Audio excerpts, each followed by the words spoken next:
তো গাইস, আজকাল কার সাথে কখন কী ঘটে যাবে কেউ ধারণাও করতে পারছে না।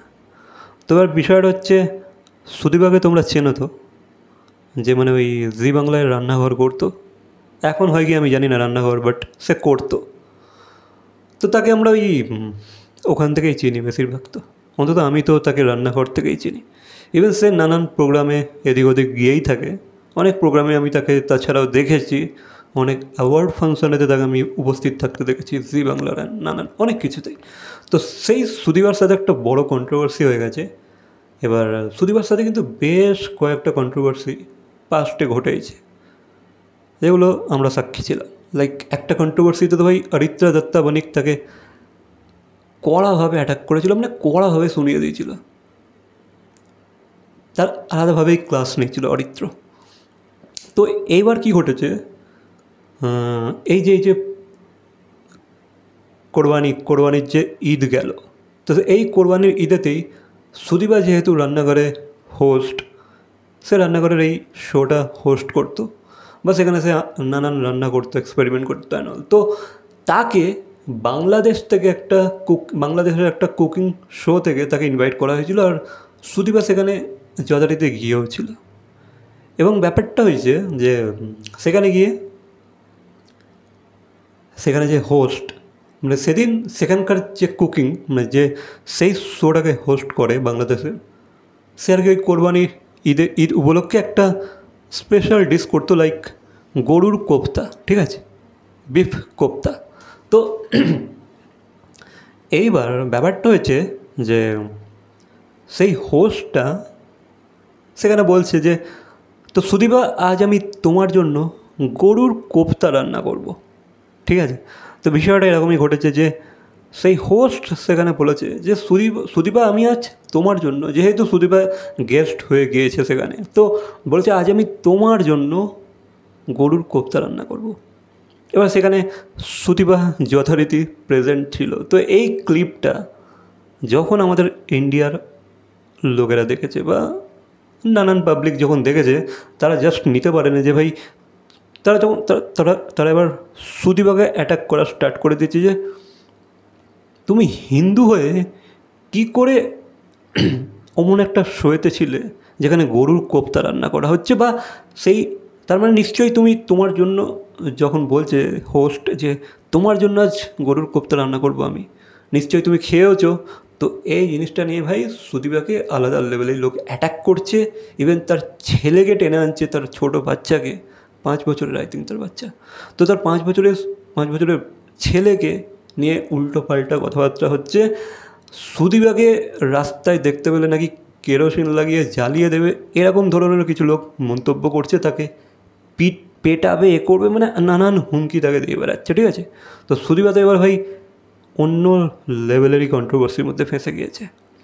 কেউ জাস্ট এটা নিতে পারছে না যে সুদীপা কী করে ওই শোটাতে গেল, বা সুদীপা তার মানে নিশ্চয়ই গরুর মাংস খেয়েছে। তো এবার রিসেন্ট এক ইন্টারভিউতে, বা সুদীপা একটা লাইভও করেছিল, বাট আমি ইন্টারভিউটার কথাই বলছি। সুদীপা একটা ইন্টারভিউতে, একটা সাক্ষাৎকারে জানিয়েছে, কোন এক মিডিয়াকে সে ইন্টারভিউ দিয়েছিল। তো সে জানিয়েছে যে দেখো, ঘটনাটা আসলে ঘটেছিল, আমাকে তারা ইন্ডিয়া থেকে আমাকে গেস্ট হিসাবে নিমন্ত্রণ করেছিল, ইনভাইট করেছিল। তো আমি সেখানে গিয়েছিলাম। এবার আমি ইন্ডিয়াকে রিপ্রেজেন্ট করতে গিয়েছিলাম, ঠিক আছে। মানে সুদীপা এইভাবেই বলেছে যে আমি সেখানে ইন্ডিয়াকে রিপ্রেজেন্ট করতে গিয়েছিলাম যেহেতু।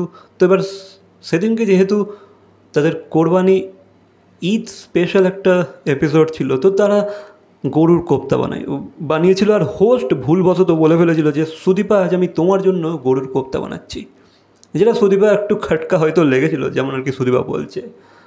বাট হোস্ট কিন্তু তারপরে তার এই ভুলটা শুধরে নিয়ে তারপরে আর বলেনি। তারপর থেকে হোস্ট এটাই বলে গেছে প্রতিনিয়ত যে আমি অডিয়েন্সের জন্য বানাচ্ছি, আমি তোমাদের জন্য এই রেসিপিটা বানাচ্ছি। তারপরে সে আর রিপিট করে না যে সুদীপার জন্য বানাচ্ছে বলে। তো সেই কারণেই সুদীপাও আর অতটা মাঝখানে মানে কোনো অবজেকশন দেয়নি, ঠিক আছে, বলে ফেলেছে, ঠিক আছে, সে আর কোনো অবজেকশন দেয় না। বাস সে হয়তো এই ধারণাটা করতে পারেন যে এই জিনিসটা এত বড় কন্ট্রোভার্সির রূপেতে ক্রিয়েট হয়ে যেতে পারে। এই জিনিসটা নিয়ে এত বড় একটা কন্ট্রোভার্সি হয়ে যেতে পারে, তার লাইফ থ্রেটনিং ব্যাপার স্যাপার ঘটে যেতে পারে। সুদীপা এই জিনিসটা আইডিয়া লাগাতে পারেনি। এবার সুদীপা জানিয়েছে যে দেখো, আমি কিন্তু যেমন আমি আমার নিজের ধর্মকে রেসপেক্ট করি, আমি অন্যের ধর্মকেও ঠিক ঠিক ততটাই রেসপেক্ট করি। এবার যদি তারা তাদের কোরবানি ঈদেতে গরু রান্না করে, তো সেখানে আমি কে তাদেরকে বারণ করার? আমি কী করে তাদেরকে বারণ করতে পারি? সেটা তাদের পছন্দ, সেটা তাদের রিচুয়াল, সেটা তারা পছন্দ করে সেটা খেতে, তো আমি তো তাদেরকে মানা করতে পারি না। বা দেখো, কারণ দেখো, তারা তো সুদীপাকে এসে মানা করে না যে তুমি মুরগি খাবে না, তুমি খাসি খাবে না, তো আমি কি করে তাদেরকে মানা করতে পারি যে তোমরা এই গরু খাবে না? আমি তো পারি না। এবার আমাকে যেহেতু তারা গেস্ট হিসাবে সেখানে ইনভাইট করেছে, আমি গিয়েছিলাম, তা বলে কি আমি খেয়েছি? না, মোটেও না। আমি সেখানে জাস্ট উপস্থিত ছিলাম, আমি সেই শোটাতে জাস্ট ইন্ডিয়াকে রিপ্রেজেন্ট করতে গিয়েছিলাম, এমনটাই সুদীপা জানিয়েছে। এবার অডিয়েন্স ভেবে ফেলেছে নাকি সুদীপা হয়তো খেয়েছে, যেহেতু হোস্ট বলে ফেলেছে। তো দেখো, এবার আমরা জানি না যে আদেও সুদীপা কী করেছে কি না করেছে, সুদীপা সত্যি বলছে বা মিথ্যে বলছে, এসব নিয়ে আমি আলোচনায় যেতেই চাই না। এটাই সুদীপা জানিয়েছে যে সে নাকি এটা করেনি, এটা দর্শকরা ভুল ভাবছে। এবার তার হয়তো সেই শোটাতে সেই সময় প্রেজেন্ট থাকাটা হয়তো উচিত হয়নি, এটাই সে পরবর্তী ইন্টারভিউতে জানিয়েছে। হয়তো তার ভুল হয়ে গেছে, নেক্সট টাইম থেকে সে একটু ভেবে চিন্তেই করবে এই জিনিসগুলো, এগুলো একটু খেয়াল রাখবে আর কি, সে এমনটাই জানিয়েছে। এবার তাকে ভাই নেক্সট লেভেল থ্রেট আসছে কিন্তু তার কাছে, আলাদা লেভেলেরই। তো সুদীপা রীতিমতো ভয় আছে এই মুহূর্তে, তো এই ব্যাপারটা ঘটে গেছে, ঠিক আছে। তো এবার অনেকেই তাকে, হ্যাঁ তোমরা দেখলেই বুঝতে পারবে তাকে কী লেভেলে তাকে অ্যাটাক করা হচ্ছে। তো সুদীপা এটাই জানিয়েছে যে ভাই, আমি কি অ্যাটাকটা ডিজার্ভ করি? মানে সে আর কি এখন খুবই দুঃখিত যে তাকে নিয়ে এই লেভেলের লোক কথাবার্তা বলছে, বা তার একটা ছোটো বাচ্চাকে নিয়ে এই লেভেলের কথাবার্তা চলছে। তো এই ছিল একটা কাহিনি। বা সুদীপা আর কি নিজের বক্তব্যটা রেখেছে। বাকি এই বিষয়ে তোমাদের কি মতামত অবশ্যই কমেন্ট করে জানাবে। তো দেখা হচ্ছে পরবর্তী কোনো ভিডিওর সাথে। Till then, by.